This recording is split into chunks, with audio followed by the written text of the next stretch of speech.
ಹುಟ್ಟಿದರೆ ಕನ್ನಡ ನಾಡಲು ಹುಟ್ಟಬೇಕು. ನಮಸ್ಕಾರ, ಎಲ್ರಿಗೂ ಸ್ವಾಗತ. ಮತ್ತೊಂದು ಹೊಸ ದೆವ್ವದ ಕಥೆಯೊಂದಿಗೆ. ಎಲ್ಲರೂ ಚೆನ್ನಾಗಿದ್ದೀರಾ ಅಂತ ಅಂದ್ಕೊಂಡಿದ್ದೀನಿ. ಈ ಒಂದು ಕಥೆನ ಪೂರ್ತಿಯಾಗಿ ಕೇಳಿ, ಆಮೇಲೆ ನಿಮ್ಮ ಅನಿಸಿಕೆನ ತಿಳಿಸಿ. ಈ ಒಂದು ಕಥೆನ ನಮಗೆ ಕೊಟ್ಟಿರೋ ಬಂದ್ಬಿಟ್ಟು ಮುರಳಿ ಅಂತ ಹೇಳಿ. ಸೊ ಇವರು ಮೂಲತಃ ಬೈಂದೂರು. ಸೊ ಇದು ಬರುವಂಥದ್ದು ಬಂದ್ಬಿಟ್ಟು ಭಟ್ಕಳ ಹತ್ರ ಬರುವಂಥದ್ದು. ಅಂದರೆ ನೀವೇನಾದರೂ ಕುಂದಾಪುರ ಆ ಕಡೆ ಯಾರಾದರೂ ವಾಸವಾಗಿದ್ದೀರಾ ಅಂತ ಅಂದರೆ ನಿಮಗೆ ಈ ಒಂದು ಊರು ಗೊತ್ತೇ ಇರುತ್ತೆ. ಸೊ ಈ ಒಂದು ಊರಲ್ಲಿ ಆದಂತಹ ಘಟನೆನ ಅವ್ರು ನಿಮಗೆ ತಿಳಿಸ್ಕೊಟ್ಟಿರುವಂಥದ್ದು. ಸೊ ಅವರ ಬೀದಿಯಲ್ಲಿ ಆದಂತಹ ಘಟನೆಗಳಿದು ಆ್ಯಕ್ಚುಲಿ. ಅಂದರೆ ಈ ಮುರಳಿಯವರು ಮೂಲತಃ ಬೈಂದೂರಿನವರು. ಸೊ ಆ ಒಂದು ಊರುಗಳಲ್ಲಿ ಒಂದೊಂದು ರೋಡ್ನ ಒಂದೊಂದು ಬೀದಿಗಳು ಅಂತ ಮಾಡ್ಕೊಂಡಿರ್ತಾರೆ. ಸೊ ಆಲ್ಮೋಸ್ಟ್ ಊರ ಕಡೆ ಯಾರಾದರೂ ಇದ್ದೀರಾ ಅಂತಂದರೆ ಗೊತ್ತೇ ಇರುತ್ತೆ. ಅದೇ ಥರ ಇವರ ಬೀದಿಯಲ್ಲಿ ಒಂದು ಮನೆಯಲ್ಲಿ ತುಂಬಾ ಚೆನ್ನಾಗಿದ್ದಂತಹ ಒಂದು ಸಂಸಾರ, ಅಂದರೆ ಒಂದು ಮಗು, ಒಂದು ಗಂಡ, ಹೆಂಡತಿ, ಸೊ 3 ಜನ ಅಷ್ಟೇ ವಾಸವಾಗಿದ್ದಂಥದ್ದು. ಹಳ್ಳಿಯಲ್ಲಿ ಹಂಚಿನ ಮನೆ ಅಂತಲೇ ಹೇಳ್ಬೋದು. ಚಿಕ್ಕದಾಗಿ ಕೂಡ ಇತ್ತು. ಸೊ ಚಿಕ್ಕದಾಗಿದ್ದರೂ ಕೂಡ ಅವರು ತುಂಬಾ ಖುಷಿಯಾಗಿದ್ದರು. ಮಗುನೂ ಕೂಡ ತುಂಬಾ ಚೆನ್ನಾಗಿ ನೋಡ್ಕೊತಿದ್ರು. ಅಂದಂಗೆ ಆ ಮಗು ಸುಮಾರು ಒಂದು 3ನೇ ಕ್ಲಾಸು ಅಥವಾ 4ನೇ ಕ್ಲಾಸ್ ಓದ್ತಿರ್ಬೋದು ಅಷ್ಟೇ. ತುಂಬ ಚೆನ್ನಾಗಿ ನೋಡ್ಕೊತಿದ್ರು. ಅಂದಂಗೆ ಊರಿನವ್ರನ್ನ ಎಲ್ಲರ ಜೊತೆನೂ ಕೂಡ ಚೆನ್ನಾಗೇ ಹೊಂದ್ಕೊತಿದ್ರು. ಆದರೆ ಹೋಗ್ತಾ ಹೋಗ್ತಾ ಆದಂತಹ ಘಟನೆಗಳೇ ಬೇರೆ ಆಗಿತ್ತು.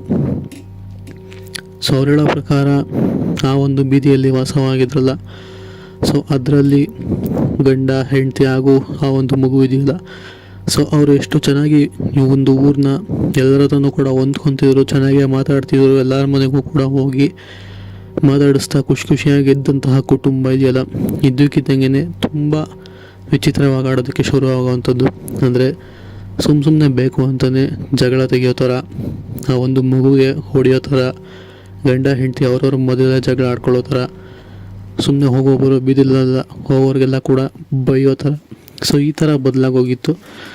ಸೊ ಇದನ್ನೆಲ್ಲ ಗಮನಿಸಿದಂತಹ ಊರಿನವರೆಲ್ಲ ಹೋಗಿ ಏನಾಯಿತು, ಯಾಕೆ ಈ ಥರ ಎಲ್ಲ ಆಡ್ತಿದ್ದೀರ ಅಂತ ಎಲ್ಲ ಕೂಡ ವಿಚಾರಿಸ್ತಾರೆ. ಬಟ್ ಅವರಿಗೆ ಯಾವುದೇ ಥರ ಉತ್ತರನೂ ಕೂಡ ಸಿಗೋದಿಲ್ಲ. ಯಾಕೆ ಅಂತಂದರೆ ಆ ಥರ ಚೇಂಜ್ ಆಗಿರ್ತಾರೆ. ಅವರು ಮಾತಾಡ್ಸೋದಕ್ಕೆ ಕೂಡ ರೆಡಿ ಇರಲ್ಲ. ಮನೆ ಒಳಗಡೆ ಕೂಡ ಯಾರನ್ನೂ ಕೂಡ ಸೇರಿಸ್ಕೊಳ್ಳೋದಕ್ಕೆ ಅವರು ತಯಾರಿರೋದಿಲ್ಲ. ಆ ಮಟ್ಟಕ್ಕೆ ಅವರು ಬದಲಾಗೋಗಿರ್ತಾರೆ.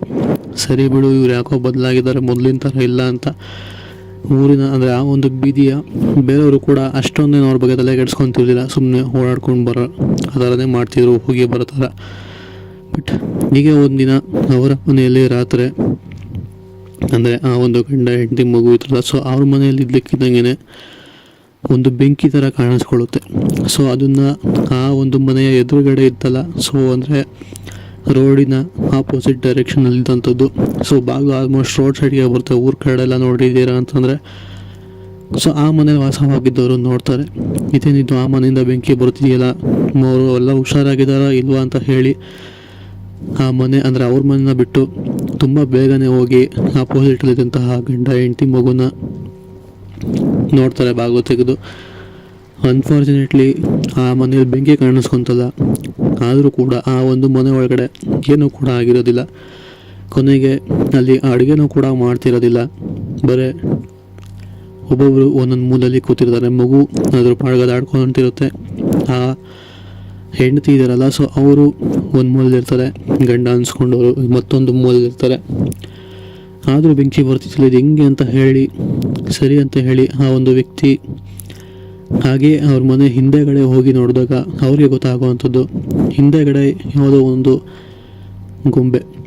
ಸೊ ಆ ಒಂದು ಗೊಂಬೆಗೆ ಮಾಟ ಮಂತ್ರ ಮಾಡಿ ಅವರ ಮನೆ ಹಿಂದೆಗಡೆ ಇಟ್ಟು ಹೋಗಿರ್ತಾರೆ. ಅನ್ಫಾರ್ಚುನೇಟ್ಲಿ ಅವ್ರ ಮನೆ ಹಿಂದೆ ಜಾಸ್ತಿ ಹೋಗೋದಿಲ್ಲ. ಯಾಕೆ ಅಂತಂದರೆ ತುಂಬಾ ಗಿಡ ಮರ ಎಲ್ಲನೂ ಕೂಡ ಬೆಳ್ಕೊಂಡಿರುತ್ತೆ ಚೂರು ಚೂರು. ಹಾಗೆ ಕೂಡ ಮಗು ಕೂಡ ಇದೆಯಲ್ಲ ಅಂತ ಹೇಳಿ ಆ ಕಡೆ ಕರ್ಕೊಂಡು ಹೋಗೋದಿಲ್ಲ. ಅಷ್ಟಾಗಿ ಒಂದು ಕಂಬಿನ ಅಂದರೆ ಒಂದು ಮರದಲ್ಲೇ ಬರೋಂಥ ತುಂಡುಗಳಿರ್ತಾವಲ್ಲ, ಸೊ ಅದರಲ್ಲೇ ಒಂದು ಬಾಗಿಲು ಥರ ಮಾಡಿ ಇಟ್ಬಿಡ್ತಾರೆ. ಬಟ್ ಈ ಒಂದು ವ್ಯಕ್ತಿ ಹೋಗಿ ನೋಡಿದಾಗ ಅಲ್ಲಿ ಒಂದು ಗೊಂಬೆ ಇರುತ್ತೆ. ಸೊ ಅದನ್ನು ನೋಡುವಂಥ ಇವರು ಮೋಸ್ಟ್ಲಿ ಇವ್ರಿಗೆ ಆಗ್ತಿರೋಂತಹ ತೊಂದರೆ ಇದರಿಂದನೇ ಇರ್ಬೋದು. ಯಾರೋ ಇವ್ರನ್ನ ನೋಡಿ ಆಗದೆ ಇರೋವಂಥವ್ರು ಈ ಥರ ಮಾಡಾಕಿ ಹೋಗಿದ್ದಾರೆ. ಇದಕ್ಕೆ ಏನಾದರೂ ಪರಿಹಾರ ಹುಡುಕ್ಲೇಬೇಕು ಅಂತ ಹೇಳಿ ಆ ಒಂದು ಮನೆಗೆ ಅವ್ರ ಎದುರುಗಡೆ ಇದ್ದಂತಹ ಮನೆಯವರನ್ನೇ ಒಂದು ಪೂಜೆ ಮಾಡುವಂತಹ ವ್ಯಕ್ತಿಗಳನ್ನ ಕರ್ಕೊಂಬಂದು ಆ ಒಂದು ಗೊಂಬೆನ ತೋರಿಸ್ತಾರೆ. ಆಮೇಲೆ ಆ ಒಂದು ವ್ಯಕ್ತಿ ಆ ಗೊಂಬೆ ಮೇಲೆ ಸ್ವಲ್ಪ ಬೂದಿ ಹಾಗೆ ಕುಂಕುಮನೆಲ್ಲ ಎರಚಿ ನಂತರ ಅದನ್ನು ಕಡ್ಡಿಯಿಂದ ಆ ಒಂದು ಮನೆನ ತೆಗೆದು ನೀಟಾಗಿ ತಗೊಂಡೋಗಿ ಒಂದು ನೀರೊಳಗಡೆ ಬಿಟ್ಬಿಟ್ಟು ಆ ಮನೆ ಒಳಗಡೆ ಒಂದು ಹೋಮನ ಮಾಡಿಸ್ತಾರೆ. ಹಾಗೆ ಮತ್ತೆ ಆ ಒಂದು ಕುಟುಂಬದವರು ಸರಿ ಹೋಗ್ತಾರೆ. ಮತ್ತೊಮ್ಮೆ ಅವ್ರ ಹತ್ರ ಜಗಳ ಕೂಡ ಆಡ್ತಿರೋದಿಲ್ಲ. ಹಾಗೆ ಮಗನೂ ಕೂಡ ತುಂಬ ಚೆನ್ನಾಗಿ ನೋಡ್ಕೊಂಡು ಊರಿನ ಹತ್ರ ಕೂಡ ಚೆನ್ನಾಗಿ ಮಾತಾಡಿಸ್ತಿರ್ತಾರೆ. ಅಷ್ಟಕ್ಕೂ ಆ ಒಂದು ಮದುವೆ ಮೇಲೆ ಮಾಟ ಮಂತ್ರ ಮಾಡಿಸೋಂಥವ್ರು ಬೇರೆ ಯಾರೂ ಅಲ್ಲ, ಈ ಒಂದು ಬೀದಿಯ ಹಿಂದೆಗಡೆ ಬೀದಿ ಅಂದರೆ ಇವರ ಆ ಗಂಡ ಹೆಂಡತಿ ಮಕ್ಕಳ ಕುಟುಂಬದವರೇ.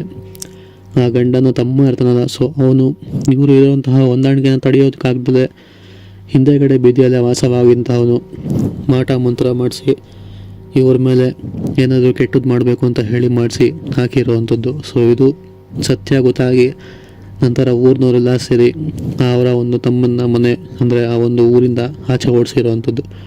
ಸೊ ಇದು ಆ್ಯಕ್ಚುಲಿ ಆಗಿರುವಂತಹ ಒಂದು ಸತ್ಯ ಘಟನೆ. ಈ ಒಂದು ಕತೆ ಇಷ್ಟ ಆಗಿದೆ ಅಂತ ಅಂದ್ಕೊಂಡಿದ್ದೀನಿ. ಇಷ್ಟ ಆಗಿದ್ರೆ ಲೈಕ್ ಮಾಡಿ, ಶೇರ್ ಮಾಡಿ, ಸಬ್ಸ್ಕ್ರೈಬ್ ಮಾಡಿ.